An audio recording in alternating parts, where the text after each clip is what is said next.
चलो, अगला डेरिवेशन हम कर रहे हैं V square is equal to U square plus 2 AS। तो पहले तो हम ये देख लेते हैं कि इसके सारे टर्म्स का मतलब देखते हैं।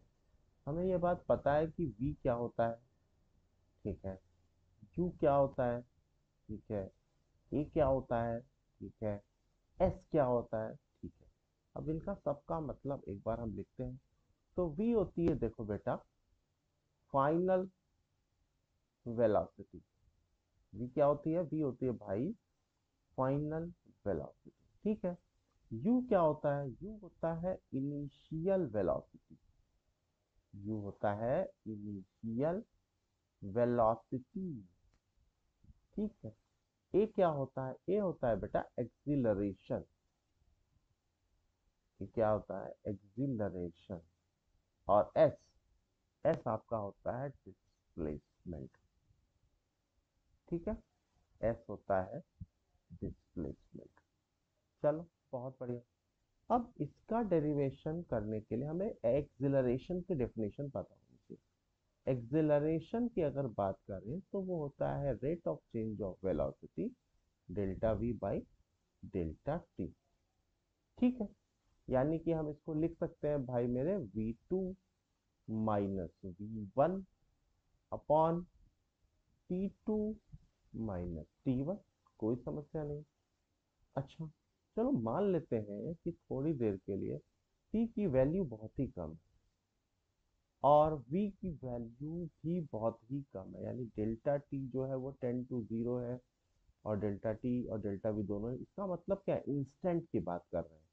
तो एक्सिलरेशन की वैल्यू हो जाएगी आपकी dv बाई dt, ठीक है। जब भी किसी चीज की वैल्यू 10 to 0 होती है वो इंस्टेंट की बात करते हैं वहां पर, ठीक है। अब कोई दिक्कत नहीं है। एक चीज इस डेरिवेशन हमेशा याद रखो, ऊपर मल्टीप्लाई करिए ds से और नीचे मल्टीप्लाई करिए ds से, ठीक है। अब देखो क्या करता हूं मैं, ये एक्सिलरेशन तो ठीक है। देखो, मैं एक छोटा सा टर्म ढूंढता हूँ इसमें। आई गेस आपको ये दिख रहा होगा, ठीक है। हमने क्या बोला, हमने बोला ठीक है, एक काम करो, dv बाई ds को एक साइड ले लो और ds बाई dt को एक साइड ले लो।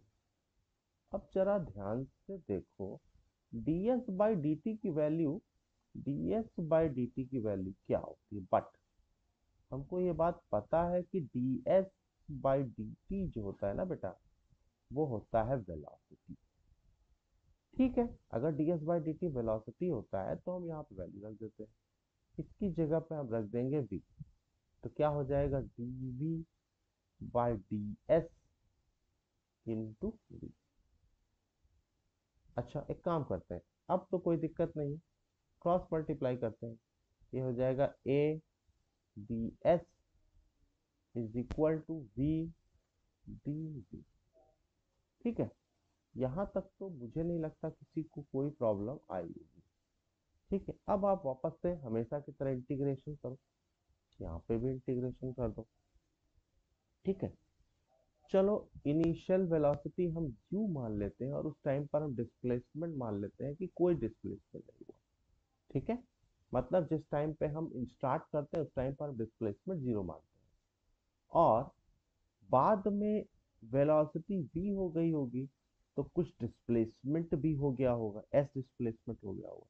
अब तो कोई दिक्कत नहीं, अब उसको सॉल्व किया जा सकता है। एक काम करते हैं, एक काम ये करिए आप कि आप एज की जो वैल्यू है इसको कांस्टेंट बाहर निकाल लीजिए, इंटीग्रेट ऐसे लगा लीजिए और ये हो जाएगा 0 से s इंटू ds, ठीक है। यहाँ पर इसका डिफरेंशिएशन करेंगे तो क्या आ जाएगा, इसका डिफरेंशिएशन बेटा आ जाएगा v स्क्वायर बाई 2, ब्रैकेट में आपको कुछ दिक्कत नहीं है, v लगा दीजिए और v लगा दीजिए।